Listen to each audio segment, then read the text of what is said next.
Hey, there we are. We are live again the week after Thanksgiving. What is today? Today, Ellen, okay, no, what it is. It's November 30th. And which means that tomorrow starts the countdown until the end of the year. The end of the year is nigh. 2021, it might be worse. I don't know. But 2020 is almost over. And I, for one, am thankful for that. How about you? How are you doing today, Dr. Energy? See, I thought you were going to say starts the countdown to my birthday, which Well, happens to be a few days before the end of the year. that is a national holiday. We all take It off should be. like a long time for that. So, how was Thanksgiving? Thanksgiving, we have a lot of turkey left over because that's what happens when you make a 13.5 pound turkey for, two people. So, internet community, Twitter folk, hit me up for leftover turkey ideas because our leftover turkey game is strong and going strong, and it will continue to go strong. So we had turkey at our friend's house on. I think don't tell Gavin Newsom. We went to a friend's house, and then yeah, don't. So we did that, and then we cooked because we're from Louisiana originally. We cooked some kind of shrimp etouffee on Friday, and we munched on that. And then yesterday, because we're now in Texas, we cooked some kind of steak. So we kind of just went all over the place, and we had a ham. So, but you know what we did? We actually threw out the rest of the leftovers last night. So we are leftover. I ate the remaining steak today, and so we are basically leftover free. So we will. Did you fry the turkey? I meant to ask you. You didn't fry it, did you? No, I don't have a deep fryer. It was a beautiful day outside, and I could have done something outside, but I did not fry the turkey. I did the traditional roasting, and then I made turkey soup, and we have a lot of turkey in our freezer, so good thing we like turkey here. So nothing wrong with the big old yard bird like turkey. Okay, speaking of Thanksgiving, headline from CNN: Sunday was the busiest day for U.S. travel since the pandemic began. Now, I don't know when the pandemic. I guess they mean the official day the World Health Organization declared the pandemic is what that means. I would like to say as a point that I think if you look at the definition for a pandemic, we're no longer actually in a pandemic. So this isn't Don't Let the Facts podcast, Ellen. We have that show. Oh, right. This is the truthiness. We're fact free here. Yeah, we try to stick to the official mainstream narrative because we are not COVID epidemiologists, as we discussed last week, right? Or right. experts when they start or stop. So we're not that. So here's what I found interesting: is if you go down into the piece, it says that last year, I think on this day, the Sunday after was like the greatest. Yeah, here it is. TSA said it screened 1.17 million people on Sunday when many Americans were heading home from their Thanksgiving travels. That was 41% of the 2.9 million people screened on the same day in 2019. Thanksgiving 2019 set a TSA record. So we're 41% below the record. I don't think that's a victory. Yeah, I pulled up the national press release from the TSA from December 5th, 2019, which was a couple days after. So it said the busiest day, which is December 1st, they screened more than 2.8 million travelers that day. So it's low. Yeah. It's really low. There was someone out there in the internet land had a really good chart showing the comparing travel levels and for various like days or weeks or something like that. Was really interesting. I don't think we can really know how many people drove as opposed to flew. I think remember we were talking about that a lot this summer, which was, we know air travel is down, but does that mean that there'll be surging gasoline demand because more people will just be driving than flying? I guess we'll have to wait and see. I think Gas Buddy had some preliminary stuff from last week that showed that it was definitely up, week on week for, like the Wednesday before Thanksgiving, but, pretty, far down if you compared it to 2019. Yeah. So, it's good and bad, right? So it's good that, we're back to the greatest since the pandemic began, whatever that means officially, I don't know. But still, we have a long way to go. And even if you say that, and okay, I think it's safe to say that whatever the gasoline numbers are, if they do somehow exceed last year's, it's only because people are driving longer distances than flying, right? So I think it's safe to assume that not as many people traveled this holiday, this Thanksgiving period, regardless of what the gasoline numbers show, right? Yeah, I agree. So I don't expect it to be as high as they were last year, but I would assume that they might be inflated some for off on the pace. But that's probably because people who were flying to Florida decided to drive or whatever. And also got to think about driving is cheaper than flying, and so people who are in a pinch right now, if they're it's a 16-hour road trip that sucks, but it is cheaper than getting the family of 4 or 5 on the airplane and flying across country. So people, Yeah. we're Yeah, talking down here you can get gasoline for like I think I saw 1.96 a gallon. well. Just like really stinking cheap. That is really cheap. Yeah. So, what do you think about? Any thoughts on what this means for Christmas? Expectation for Christmas would be the same, worse. Um, Yeah, that's the big question. I mean, like I think it's harder to tell because Thanksgiving is really compact, and so basically right, everyone is traveling like on Tuesday or Wednesday and then Sunday. right. Whereas when it comes to Christmas, you have like okay, it also depends on the day of the week. So let's look at the calendar. So okay, so Christmas this year is a Friday. So that's interesting because I would say like if Christmas is a Wednesday, that means I think people start taking off like the previous Friday because Mhm. like why would you bother working Monday and Tuesday if Wednesday you're gonna you'll be out. So but if Christmas is on a Friday, you may have people putting in a full ish week of work. Mhm. But then I'd say you're not going to have people coming back until January 4th. So I don't know. I really wonder. And I also, the other thing I wonder about is college kids. So lots of college kids travel home for Thanksgiving and then go back to school. But a lot of colleges were basically like made their semesters end before Thanksgiving. So Right. people have a really long Really break. long break. So I think it'll be much more difficult to measure. I also wonder if like Christmas is a month away. People may be like, "Oh my God, I miss Thanksgiving. I am not missing Christmas," and they're gonna Sure. go, but they may, go early and do this quarantine period. I think it's hard to say. I think that we'll get a lot more interesting data from Europe when it comes to Christmas because I feel like Christmas is even bigger in Europe and more people travel. They travel like out of the country, they travel around the country, and so I know a lot of them go by train, so that's not helpful for measuring gasoline demand or jet fuel. But we have been hearing, at least I think that Britain intends to like loosen some of its restrictions by Christmas. So it should be interesting. Well, and you're seeing globally again the protests are starting to happen. They don't get a lot of news coverage, but they are there. There's people. Did you see what happened in France? There were like such serious protests against this new law that the government wants to, which would make it like so you can't record policemen.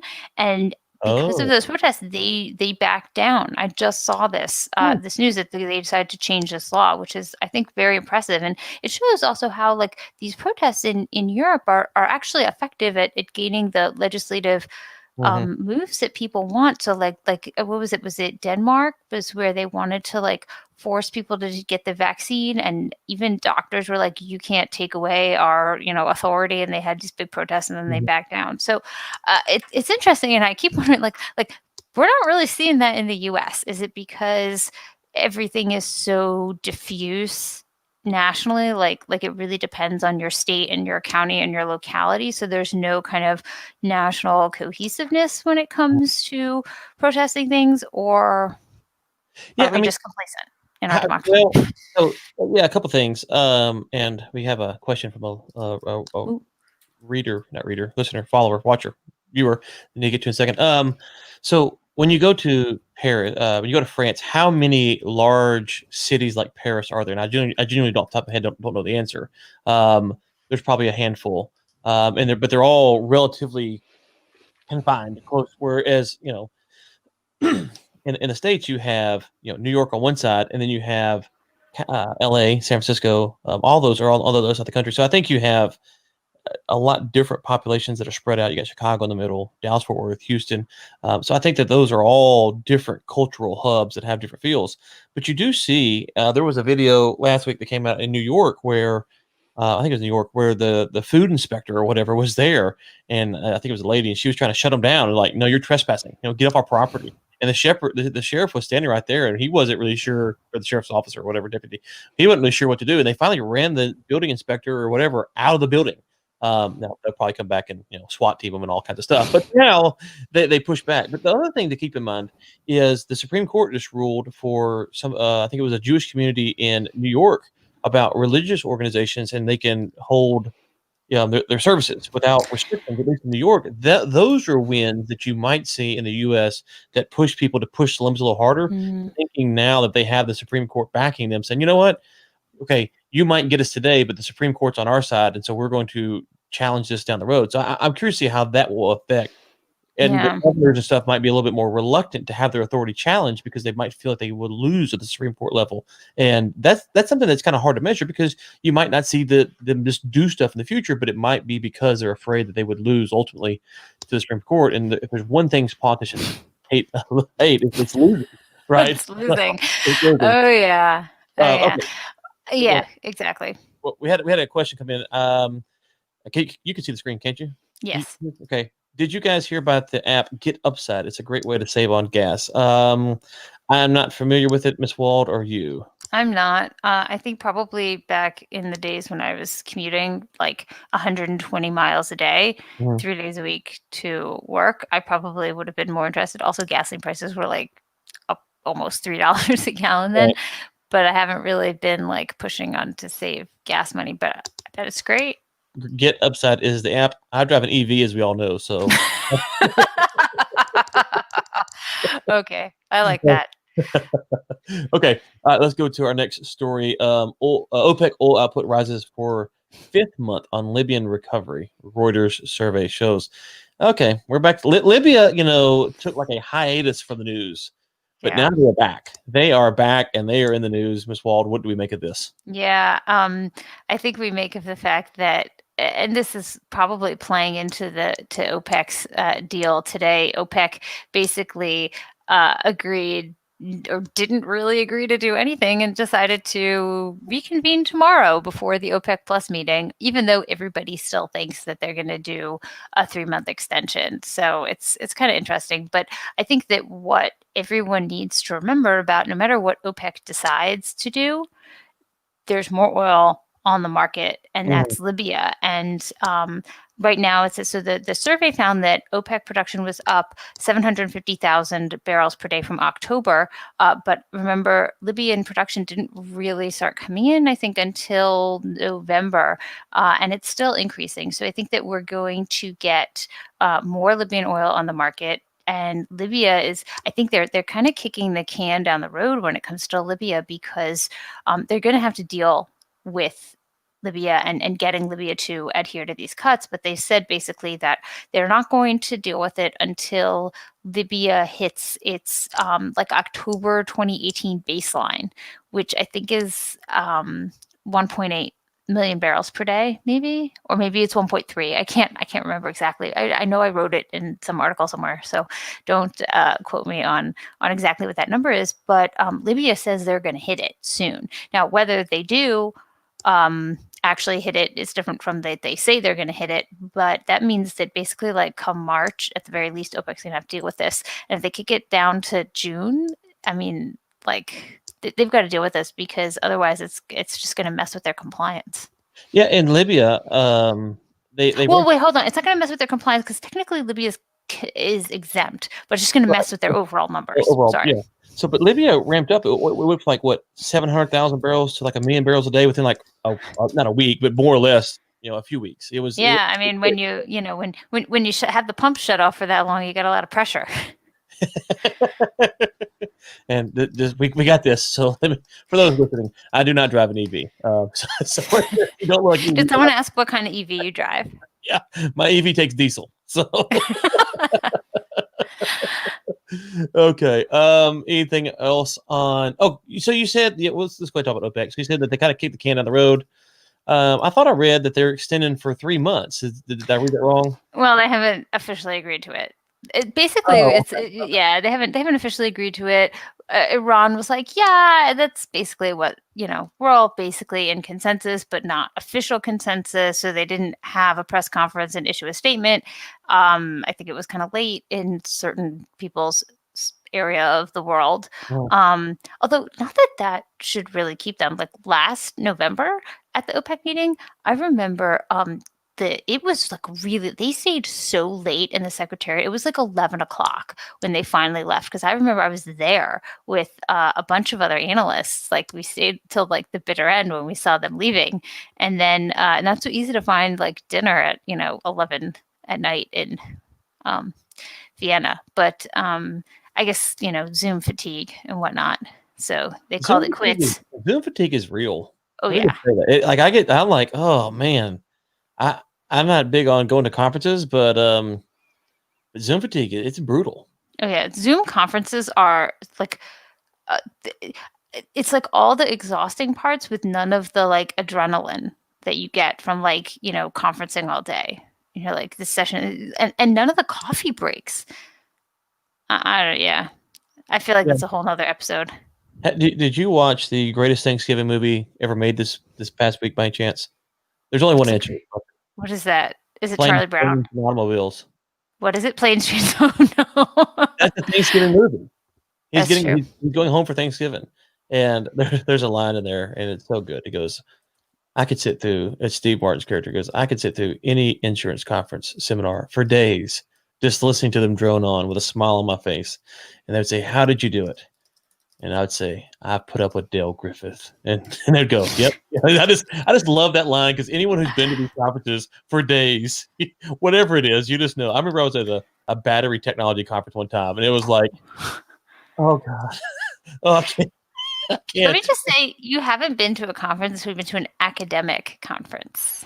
Oh, but that's brutal. There was a little side story. Sorry, listeners who come here for the energy. But so in my previous life, I was a historian, and I used to go to this conference. I regularly went to two conferences. One was called the Business History Conference, which was great business conference, and then the other one was a foreign policy conference, like historians of American foreign policy conference. And they were always like held in hotels and stuff with other conferences. So one time we're at this foreign policy thing, and there was also a meeting of Black Southern ministers' wives. Black Southern ministers' wives there. And let me tell you, like our hat game was not nearly enough to be at the same hotel as these people. The other one, this was my absolute favorite, it was held in a hotel that connected to like the Cleveland Convention Center, and there was like a cheer dance competition that weekend. Yeah. So like there were more sparkles than I've ever seen in my life, and I kept thinking like I'd get bored and I'd be like, I got to go to like one of these cheer things and snag some of their energy. Yeah. No. Well. Yeah, I would put the battery technology conference up there with any conference, but it was brutal. They talked about the coals, and it was a beating. It was an. Too bad they didn't bring the actual batteries. Could charge them up. The redeeming quality was it was in Zambia, so I got to go see the Victoria Falls and stuff like that. That's cool. It had a redeeming quality to it. That's way better than Cleveland in March. Slightly better than Cleveland in March. That's right. Okay. Go to the Wall Street Journal. U.S. Russia race to outflank each other on a Russian pipeline. Oh gosh, are we ever going to quit talking? I feel like you got the Keystone and the Nord Stream to like these are like the pipelines that we just are going to talk about forever. Yeah. And I'm curious, just if Trump wins re-election, if you were to have won re-election, assuming he didn't, which is what it looks like. That's good Lord. Let's not get. I'm not an election expert either. So he was moving on a path that was going to put Germany in a pretty tight pickle. I don't know if it was, if you agree with what he's doing or not, but he was. With Biden coming in, he might kind of roll some of that back. And so Germany kind of had this pressure where. What were they going to do? Were they going to side with the U.S.? Were they going to side with Russia? How are they going to split that? Trump was pulling troops out. You had this problem with these German businesses. They're upset with what's going on in China. Trump felt like he was kind of going to put the pressure there. But with stuff like this, I mean, what's kind of your general take on what might you see from the EU with Russia and China, just Nord Stream aside? Yeah, I mean, I think, well, when it comes to Nord Stream, I think that I think that battle's over. No amount of sanctions on Russian companies is going to be helpful. At a certain point, you've got to like you're just sanctioned out. Like you cannot conduct all of your foreign policy via sanctions. It's not sanctions can help with other things that you're doing and supplement it, but I don't think sanctions are a foreign policy in and of itself.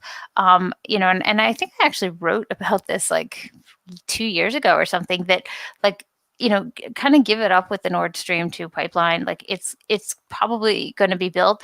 It's not good for Europe. Like it's not good for them to be dependent on cheap natural gas from Russia. Like that puts them in a bad situation.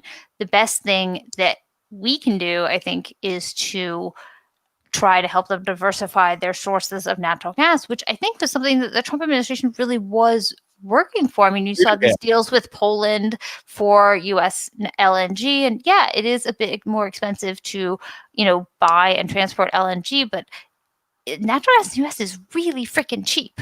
Like, if you can get some of those contracts there, the more you get, then once the infrastructure is in place and everything, the cheaper it will get. So I think that I don't think that the U.S. was just pursuing sanctions. I think that they were trying to work out these relationships whereby the U.S. will help diversify sources of natural gas for Europe, which is really the issue. The issue isn't so much like the pipeline itself. It's the fact that it makes Europe so dependent on Russia. And so that's what we should be working to combat, as opposed to like the big bad pipeline.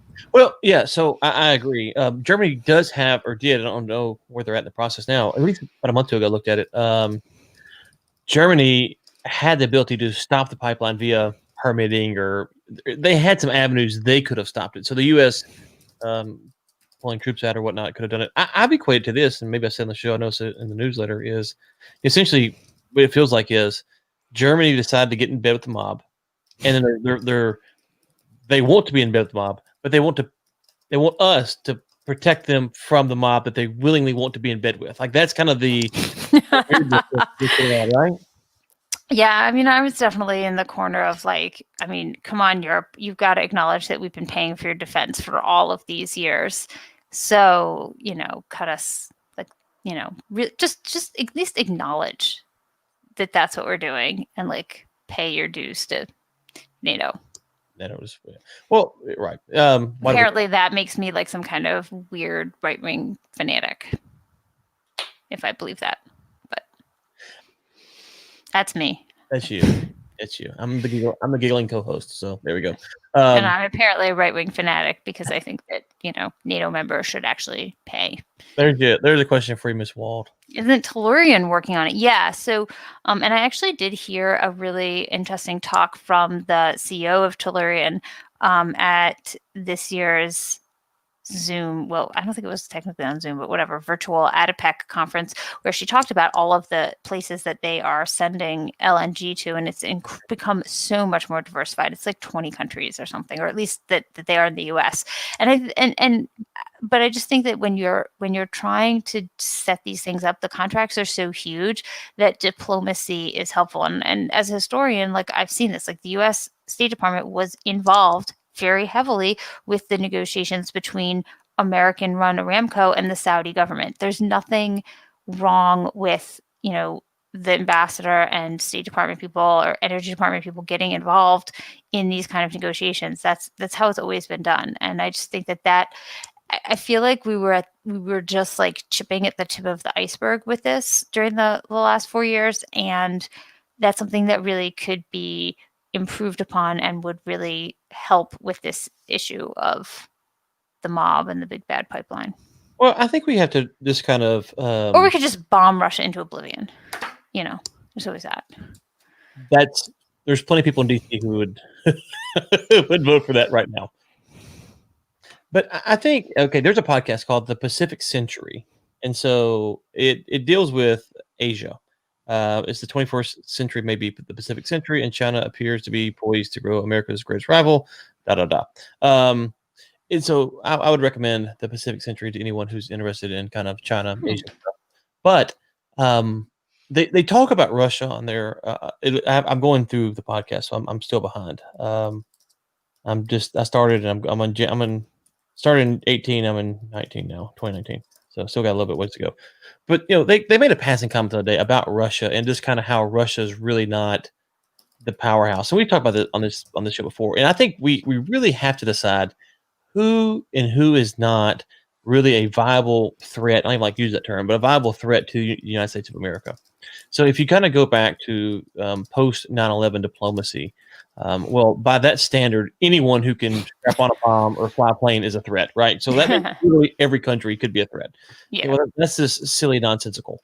Well, then you start looking at the major countries, and Russia just is. They're just not a threat anymore. And so I think that should be the message. And I think that's part of what Trump's problem. He never really he was harder on Russia than people wanted to pretend that he was. They always pretend like he was buddies with them, and he did plenty of stuff that pissed off Putin. But on the flip side, he also said, well, hey, we should be friends with Russia. And that's a weird thing to say, but when you look at how it plays out, here we are trying. You got Ted Cruz saying that there's a piece of metal at the bottom of the ocean, and let it rot. It's like, well, okay, if Russia starts supplying natural gas to Europe, more natural gas, they already do supply a lot. Well, they increase it, right? So they supply more. I'm sorry. Thank you for the clarification. Well, they start supplying more. I don't want people to think that they don't supply any. Yes, they do. No. Yes, that's just they start supplying more. That makes the Europeans dependent on Russia. I agree, but it also makes the Russians dependent on Europeans on some level. That's how trade works. So that's a good thing. That's not necessarily a bad thing. Now, the Europeans might be more afraid to push Russia because they are receiving the energy, but also the Russians might be a little bit concerned to push the envelope too far because they've got these communist, socialist, whatever you call them, dictatorships. They have to feed their people. This is not 1920s or not North Korea. They have to feed their people. I think the U.S. and the European Union really needs to kind of at some point start to have more practical talks about how the world works, who is really a threat, and this. When you look at the rhetoric around China, it's like, well, are we going to decouple from China? Well, that's not happening. We just can't decouple from China. It's not happening. The U.S. can't do it. So, anyways, I think these conversations are more frustrating because you get the political elite that are talking about things that just really they talk about both of their mouths, and it's not really practical. Their solutions. It's also become so politicized. Like if you start to say something like, well, maybe Russia isn't as big a threat as you've been saying, you're suddenly some sort of like wacko traitor, like traitor, like as in treason, not traitor as in I trade things. Yeah. So it's so politicized. It's like making a statement like that, which you should be able to have conversations about foreign policy and the role of energy and energy security and trade security without like being branded as some kind of like political, like what's it like where you can't like untouchable. Yeah. And that's really become a huge problem. And I don't see that getting any better. I agree. I will take on anyone on a debate that believes that the sanctions and stuff works, and I will put forth as my test case, Cuba. Okay, we could not end the reign of Fidel Castro on an island, 90 miles off of Florida, something like that, 100 miles off the coast of Florida. It's right there, right? We did try to like assassinate him with some kind of like poison pen. Right. I mean, those are some like really half-cocked assassination attempts. I'm just saying we couldn't put an end to Castro on Cuba. Do you actually think you're going to impact Russia and China? I'm being dead serious here, Ellen. If you can't stop Cuba on your own coast, what are you going to actually do of substance to Russia or China? And that's just the point. Like, it's like, okay, well, yeah, we can't smoke a Cuban cigar without going to jail. Well, okay, that was wonderful. So I do agree. It will get worse, unfortunately, because we are ran by morons, but that's a story for another day. Okay. Speaking of Speaking of assassinations, Yeah. Okay, so this feels like I okay. does it feel like you're in a weird like movie of some sort? Yeah. Well, so there was a report out last week or 2 weeks ago that was saying like Trump's preparing to invade Iran and he's working with the Israelis and they're going to they're going to Start a war. and I'm like, that's hogwash. And I wake up, it's like Iranian scientist capped. It's like, ooh, okay, hold on. Can we just talk about how? Because that's one of the like, okay. Yeah. So the media described an explosion and a gun battle, except apparently it was like a gun from like remotely detonated. I feel like we've entered a new era in which people who play video games are the world's best assassins. Yes. Yes, Have they are. potential. Yes, they are. Yeah, maybe if the US had hired like the Mossad to try to kill Castro, they might have succeeded, but Kennedy wasn't about to do that. Anyway, so yeah, so it said so a truck explodes. Okay, so let's talk who's this guy? Mr. Fakhrizadeh. Good. I'm not good. even trying. And I'll admit that may have been off because I'm reading an English transliteration of his name and I'm not looking at the actual Farsi, which I should be able to still pronounce, even though it's been many, many years since I last studied Farsi. But anyway, Mr. Fakhrizadeh, we'll just call him the chief nuclear guy. So some interesting things, and this is why I picked a New York Times article to look at this. Mostly I don't pick New York Times articles, but this went into some really had some really interesting details. Right. So some people were like, he was the head of their nuclear program, and Iran says it only has it for peaceful means. Well, okay, so according to some of this interesting stuff that the Israelis like smuggled out, I guess, they said he was an academic who lectured at Imam Hussein University in downtown Tehran. However, that was a lengthy 2007 assessment done by the CIA for George W. Bush said that was just a cover. That was his cover. Actually, his role was basically to try to develop technology so that Iran could they can make a warhead small enough to fit atop a missile and make it survive the rigors of re-entry into the atmosphere. That was what he was actually doing. He wasn't like actually an academic at Imam Hussein University in Tehran. Or our CIA. That was our CIA who figured that out, apparently.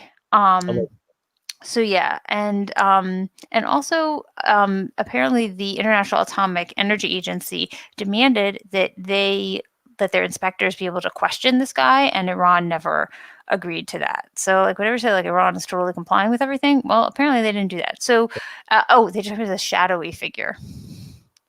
Anyway, he's dead now. He's dead now. So who whacked him? Oh, the Israelis. You think we can do that? Come on. I don't have any faith. You think we whacked him? No way. I mean, maybe with like maybe we're like intelligence sharing or whatever, but definitely, I think the Israelis did it. I'm saying, do you buy into the narrative that was out there a week or two ago that Trump and the Israelis were going to work together to kind of put it to Iran before he got out of office? So you think that? Or These things have to be in the works for much. If they're coordinated efforts, they're in the works for months and months and months. Plus, I don't understand why people think that Trump wanted a war with Iran. He absolutely 100% wanted out of wars. Like he fired the people who wanted more troops sent to the Middle East. He tried to bring back troops from the Middle East, and the generals refused to listen to them. And so then, and the civilian leaders, so then he fired them in order to bring them home. So I'm not sure how you square that with, he definitely wants to go to war with Iran. I mean, this was a guy who like had at least somewhat defensible reason for like attacking Iran. Weren't they saying he was going to like respond with like, we were going to bomb Iran at some point, and he like decided not to. So I don't know why anyone thinks like, I mean, if anything, this was something that Israelis did because they knew that they wouldn't get flack from the US for doing it while Trump was there, as opposed to some sort of like collusion or like plan that both of them had in cahoots. Yeah, so I do agree that the narrative around Trump's wanting to go to war. Well, now he stokes at himself because he'll be out there saying we're going to bomb the hell out of them, and this, that, and the other Well, stuff. you gotta, like, what was it? Speak softly, but carry a big stick. Yeah, It's like the opposite of that. yeah. Speak loudly, but have a small stick. Well, I didn't know if this would be something like. So obviously, I don't think Trump's trying to push us towards war with Iran. That I agree. Again, I say this often. If you go read Bolton's book, it's exactly what you said, and I don't think Bolton actually read the book because. Do you think he wrote it, or do you think he had a ghostwriter? It's just like dictated it, like stream of consciousness, and then had the ghostwriter put it all together. No, I think if you could sit down with Bolton and you could ask him the questions, maybe he would see the contradiction in the things that he says.